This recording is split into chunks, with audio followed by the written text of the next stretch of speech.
Morning. Thank you for being here. I'm here with Arizona Senator Mark Kelly to talk about how Democrats may reposition themselves on immigration following 2024 and where he thinks his own party can maybe play on this issue, even with Republicans. I thought we were going to talk about the astronauts stuck on the space station. That actually might be a more intriguing topic.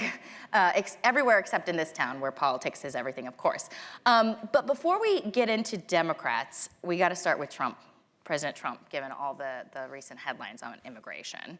We have seen ICE raids this week. Hundreds of arrests were made this past weekend, and we expect those numbers to rise. President Trump, to be clear, is doing basically exactly what he said he was going to be doing. But what is your initial reaction to sort of what you are seeing on TV? Well, I think, first of all, enforcement of our laws, it's very important to do that. I think there's a difference between what we previously talked about, immigration enforcement, ICE enforcement, and an ICE raid. And I think an ICE raid, to me anyway, when you're going into a school or in a community, you do it very publicly with cameras, you're looking for a photo op, and you're looking to intimidate people. When you, I was thinking about this the other day with the flight to Colombia, the attempted flights to deport Colombians who were here illegally. Why do you use a C-17 airplane? C-17, I spent 25 years in the Navy flying airplanes. C-17 burns about 20,000 pounds per hour of gas. Commercial airliner like a 737, 5,000 pounds. So you're going to fly a plane that burns 4 times the amount of fuel, that carries fewer people. You're only doing that for one reason, and that's for the image of using the military to deport individuals when traditionally we just do this with commercial flights that are chartered and it's much less expensive. So I think the ICE raids that we're seeing around the country is just more of that. You think it's for show more than... I think a lot of it is for show because the last administration, the one before it, the Obama administration would do deportation flights rather frequently. And pretty high numbers as well. So I think this is, partly what you say, it's Donald Trump trying to look like he's fulfilling a promise, but at the same time, it's more about the media and the attention. And it's also a little bit about intimidation. When you're going into communities and you're essentially looking for people who are not criminals, with the exception of they broke the law coming into the country. During the campaign, Donald Trump frequently spoke about how we're going to deport the worst people, violent felons, right. Criminals. My understanding is about 50% of these people right now have committed no crime other than being here undocumented. That's actually where I was going to go next, because as you said, ICE and President Trump said initially they're going to target potentially dangerous criminal aliens, but they're sweeping in, as you said, hundreds of undocumented immigrants who don't appear to have, violent backgrounds. Now, White House Press Secretary Caroline Leavitt yesterday was asked about this. And by the way, I'm all for that. I mean, well, that's what I was going to go. But focus on the violent people. Focus on the gang members. So the White House Press Secretary yesterday said that, well, she was asked about this, and basically her response was, these are all criminals because they crossed the border. Do you agree with that sort of the way she had framed that? And technically, if you broke the law coming into this country. But that's not the way he spoke about this before the election. So should they pass over? Last Monday, there was a change. So do you think they should be passing over people and only picking up, people who have, these violent convictions? Well, when there are violent people out there that are undocumented, if you want to keep, the whole idea is we want safe communities. I think the focus should be on those individuals. Just to play a little devil's advocate here, you mentioned in your first sort of response that you felt like a lot of this was for show, potentially for intimidation. People who support President Trump might argue that, maybe that's a good thing. Maybe we should be trying to deter people. What do you make of that? Well, I think that could work. I mean, I don't disagree with the effect that this could have on individuals that are trying to come to our country. Hey, let me back up a second. So I am from Arizona.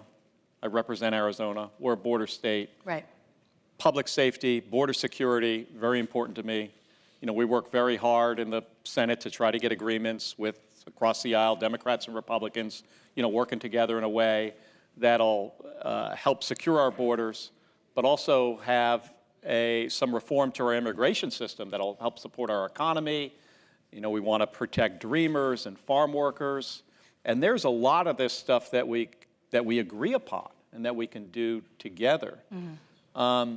ICE raids into schools, scaring kids when the plan was to go and, you know, look for criminals. I think this is you know, kind of flipping the script on the American public. You mentioned schools. White House Deputy Chief of Staff Stephen Miller was asked about this yesterday, and he said the reason ICE should be able to go into schools is actually to, quote, protect children. He said some children have been trafficked and brought here illegally and could be in a bad situation. Do you buy this rationale? I think that's possible on probably maybe a very small number of cases, but I don't think that's what they're doing. I think this is more about intimidating communities. Is there anything you can do as a senator to, besides obviously use your voice, to push back on this? Well, I could work together with my Republican colleagues to try to come up with real reforms that are lasting.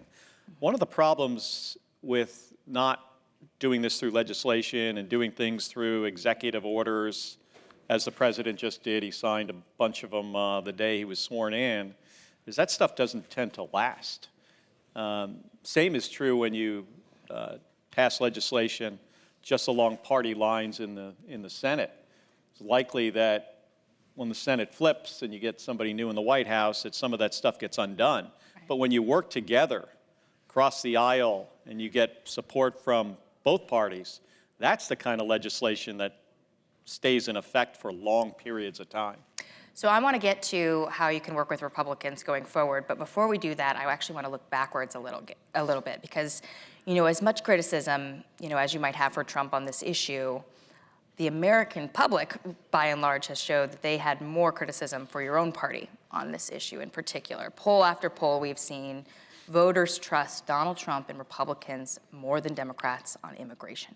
What do you think your party did wrong the past 4 years? Well, I think this, you know, the Biden administration did some things that were very effective, you know, changing some policies on asylum and the number of folks who could cross between ports of entry. When it got up to above a certain level, then it got shut down. You had to go to the ports of entry, use the CBP1 app. That came very late. Did very late. Yeah, I mean, I pushed the administration over and over again on a bunch of stuff to get the numbers down to help Border Patrol. I mean, Border Patrol agents have a really, really hard job. They're under-resourced. We needed to hire more Border Patrol agents. We needed to give them money for overtime. We needed to get them out into the field where they're not just processing people. And I had a lot of success on, you know, certain things. As an example, trying to add some barriers, some, if you want to say, Trump wall in certain places where Border Patrol really wanted it and needed it.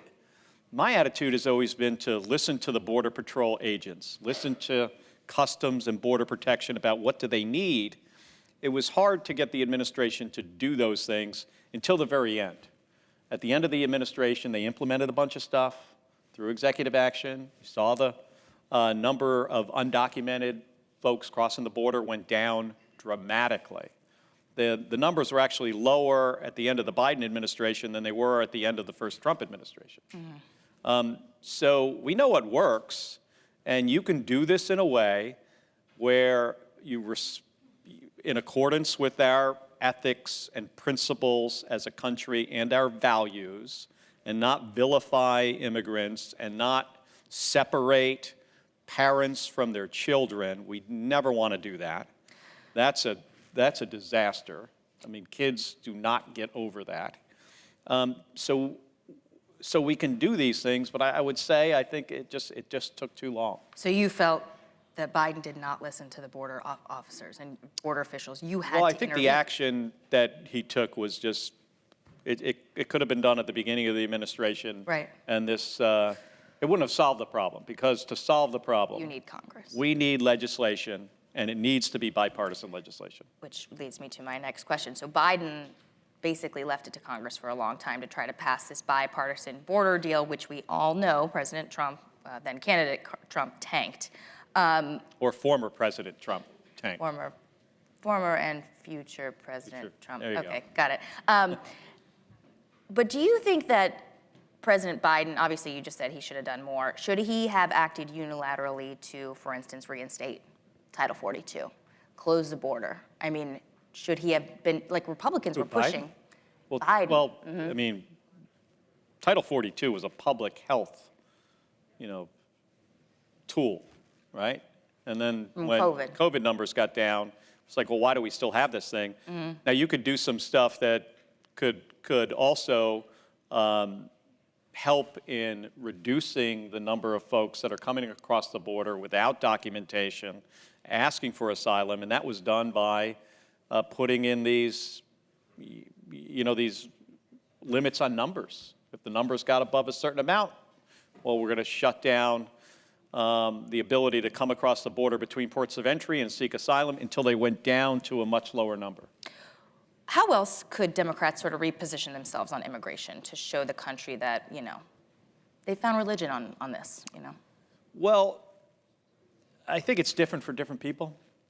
Representing Arizona and spending a lot of time at the border and seeing what the Border Patrol, has to do with what I think is relatively limited resources. They don't have enough people. They don't get paid enough. They don't get overtime. They don't have the technology that they want and need. They don't have the, the fence or the barriers exactly where they want them, and sometimes they wind up, it gets forced on them in certain places where they look at this and they go, well, that's a big waste of money to put that border wall in this area. Why did you do that? Why didn't you give us, other technology in certain places, or spend that money on fentanyl detection machines at ports of entry? So I think it's different for different folks. I agree with my Republican colleagues on a lot of this stuff, but not everything. Yeah. I think we need an immigration system that protects dreamers. I mean, just think about this for a second. You've got all these people, in some cases, they didn't even know they were born in another country. They come here, they're 3 months old, or they're 2 years old. They go to school in the United States. They have families here, and somehow they're not part of us. I think that's ridiculous. I think there should be a pathway to citizenship for dreamers. I think we also need to protect farm workers. Very important to our food supply, to our economy. And by the way, that's not just Democrats who will say that. A lot of farm district Republicans. Well, Republicans too, just in general. I mean, I talk to my Republican colleagues about dreamers all the time. Many of them feel the same way that I do about it. But this issue, unfortunately, is an issue that if you talk about it in an election cycle, it can help you get elected. That's one of the problems with trying to solve this. But we do find a lot of success, sort of, if we can get there, when we work together and we come to an agreement on a lot of different items. We demonstrated just recently, 6 months ago, that we can get pretty close to some comprehensive border security reform. And I think if we were able to get that across the finish line, that would have presented an opportunity for immigration reform, which we really need.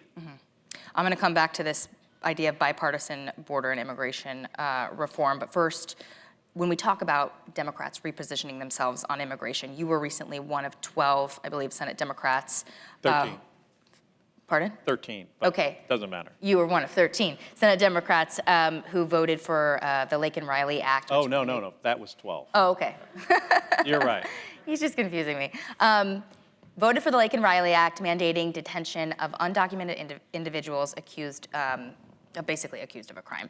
And yet, when this passed Congress, and yet last year, when Republicans wanted to bring this to the floor, Chuck Schumer didn't want to bring this to the floor in the Senate after it passed the House, right?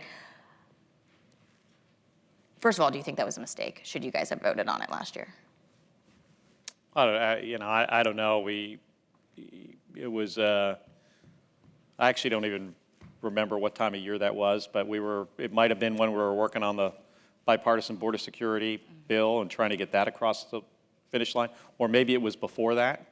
I think in any week, I'll tell you, first of all, this is like the craziest job I've ever had. And I used to fly a spaceship for a living. I used to also fly off of an aircraft carrier. And this is kind of the craziest, chaotic place that has wild rules about how the United States Senate works. You know, if NASA had the rules of the United States Senate, the rocket ship would never leave the launch pad. It does make your eyes glaze over. So it's sometimes hard to figure out all the strategy behind certain things. But to go back to the bill, a lot of progressives were actually upset that some Democrats supported this bill. Congresswoman Rashida Tlaib accused people like yourself of, quote, giving into racist fear-mongering at the first opportunity to pass legislation to scapegoat immigrants and to fuel hate in our communities. What do you make of progressives who say that? I disagree. Yeah. I just disagree with that. Isn't this the perfect example why Americans don't trust Democrats on immigration? If you cannot round up people who have committed crimes. Yeah, if somebody commits a crime, you arrest them. And now technically they've committed, they're undocumented, they commit a crime. Makes sense to me. I think it makes sense to most Americans. So you're not giving in Doesn't make sense to every member of Congress. So you're not, quote, giving into racist fear-mongering here? No, I don't think so. Do you think that's not who I am? Do you think Democrats who are saying stuff like this are actually hurting the party going forward and not understanding the need to realign on this issue? Especially in the House, people represent different groups of people, different districts. A district in, the middle of Arizona, much different than, a district in outside of Seattle. So you try to do your best, at least I do, to represent my state, represent the people of my state, but also consider the big picture and what this means to our country. I sit on the Armed Services and the Intelligence Committees, so national security is a big deal for me. And I think border security is part of national security. Let's talk about that big, beautiful bipartisan deal you think we're going to get next year. I know you said you didn't think we were going to get. You want to get next year. Well, we almost got it last year. You almost got it last year. So you're one of several Democrats who sent this letter to John Thune saying— 13. That's where the 13 is. Okay.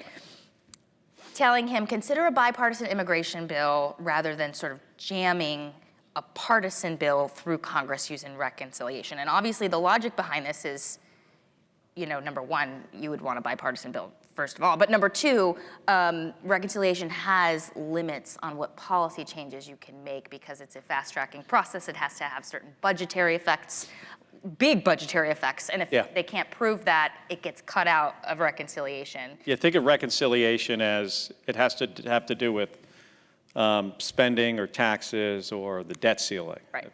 And if it doesn't touch one of those things, you can't do it. So you really can't do policy in reconciliation, or it's really hard. So where do you think Democrats could find agreement with someone like Stephen Miller on this? I know you mentioned— With Stephen Miller? Well, he's running immigration out of the White House. That's another branch of government. So it is. So first you start with Republicans. Hold on a second. We're the United States Congress.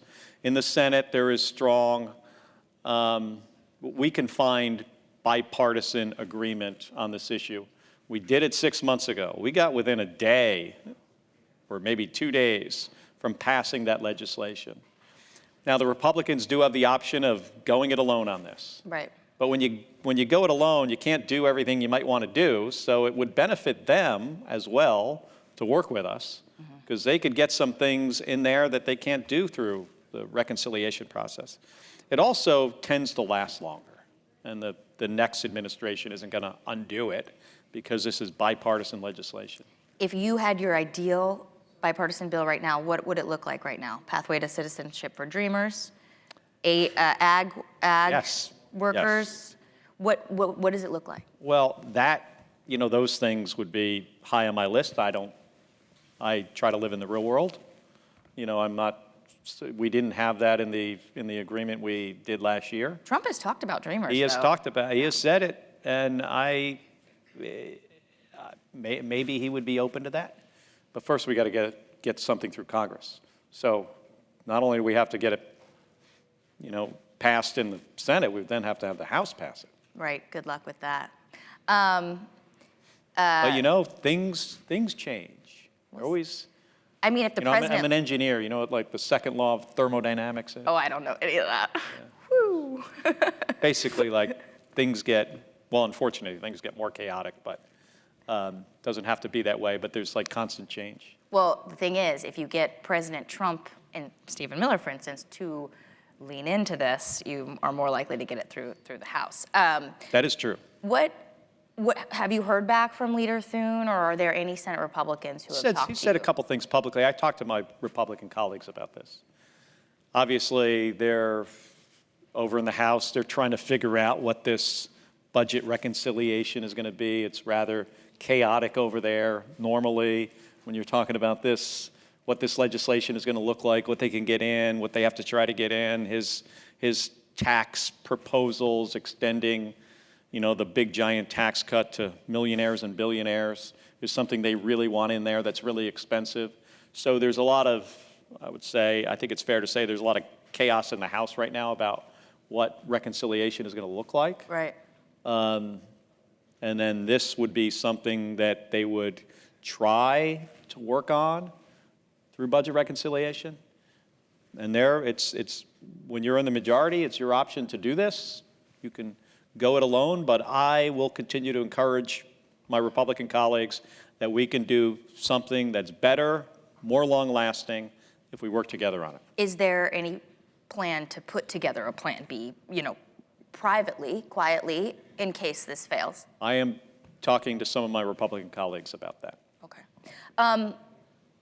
Last thing for you, I have to ask you because this is news of the day and not immigration, but it deals with you, deals with all the members of the House. So in light of this recent freeze of congressionally approved federal funds, I'm curious if you feel the need that Democrats need to sort of vote against Trump's nominees or, an OMB director, for instance, that might be coming to the floor soon, to get him to clarify and stop this freeze, which this is congressionally approved money. Congressionally approved, appropriated, all spending is supposed to start actually in the House of Representatives. James Madison, I think, decided how this was going to work in the Federalist Papers, right? So, and this is in conflict with that. I'm not totally shocked that things like this are happening. Judge intervened yesterday on this, so there's going to be a delay. It's trillions of dollars when you consider spending on Medicaid and Meals on Wheels and SNAP and all these programs. It's very, very disruptive. In my state, the number of calls we got yesterday, people are confused. They're scared. The Medicaid portal was shut down. So if somebody's trying to get Medicaid reimbursements, that's not going to happen right now. Unless we get still those. Down, is your I don't know if understanding? it's still down. Okay. I came here first. I'll find out Yeah. when I get back to the office. Maybe it's back up. What happens on Monday? This is a lot of chaos into our country. And by the way, if this, let's say a court upheld this and all this government spending got cut off, you think the last recession we had was bad? I mean, we're going to find ourselves economically in a really tough spot. Now, I agree we've got to do something about our spending and our revenue and the debt and deficit. I'll tell you what we shouldn't be doing is another $4 trillion in tax cuts for the biggest corporations and the wealthiest Americans. That's a bad idea. That's what they're trying to put in the reconciliation bill. Yeah. But to answer your question, should we? I don't know. I think any president, President Trump deserves to have people in these jobs. We are better served as citizens of this country when you have, effective and qualified people who care about the mission, who are serious people in these roles. So could that be floated as a strategy to send a message? Sure, we certainly could do that. Sounds like you're not a big fan of it, though. I think, Two separate issues. two separate issues, Yeah. but he has nominated some qualified people for some of these positions, and then there are some that are not. So maybe we focus on those folks. It just raises the question, though, how do you cut a debt deal and a spending deal with President Trump if he's claiming authority to spend however the hell he wants? And taking away a role that has, for 250 years, has been the role of the United States Congress. I mean, we're not taking away his powers, his job. I mean, it's, our government was set up this way for a reason. But, folks, voted for him, and I think they were expecting, based on the, first term, a little bit of this, like, chaotic period in the beginning, especially. But I imagine the courts are not going to let this stand.